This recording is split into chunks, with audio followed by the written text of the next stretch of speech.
and go.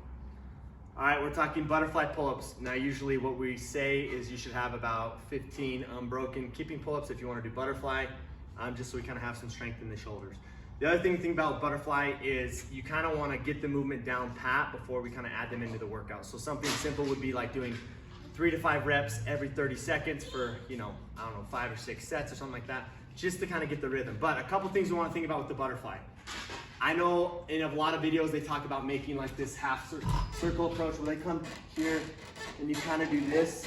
I don't really like that drill because it teaches you to get in front of the bar. And what I like to think is there's a wall right in front of this bar and we want to stay behind the wall. So I want to always make like this oval type shape. So what we want to think about, number one, is when I do this, I want to keep the elbows in. My elbows are in, I can't really go past my elbows, which keeps me behind the bar. A lot of people tend to kind of flare the elbows out.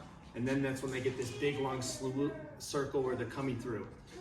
That's the first thing. Second thing to think about is I'm not trying to get my chin over the vertical plane. I'm just trying to get my chin as high as the bar. So over this horizontal plane, I'm just trying to get my chin higher than that.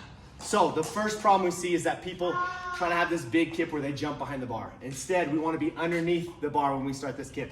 And it's just a small kip because remember, I want to stay behind the bar so I don't need to create a lot of momentum. So the first thing we like to do is just think, can I kip and fall down, right? So a lot of people kind of struggle with this, but I come here, can I kip, get my chin over the bar, and then just fall down? Can I just do that? A lot of people when they first start to do this, they want to really get their chin over the bar like that, and they kind of make it a traditional kip. We want to think stay behind the bar. Once I've done that, and I can fall down, then we like to try to link a few of them together. Maybe it's only 2 or 3, don't try to do 5 or 10. That's where we kind of like to do that drill. The biggest thing to think about is, we don't really think like, I'm really bending the legs so much as I'm kind of like, if I was to try to kick a soccer ball, that's kind of what I think. So as I come down, if I can do this in slow motion, as I'm kipping and I get my chin over the bar, as I'm coming down, I'm almost trying to load up the hips. So when I hit this extension, I can kick again, right? So if I come here and I kip up, as I come down, I'm loading up the hips. So when I get here, I can go again, right? Now, once I've kind of got the rhythm of that, then it's just trying to make it fluid. So I come here, and like we said, maybe I do 3 to 5 reps every 30 seconds, but I want to focus on elbows in, not having this big kip and staying behind it.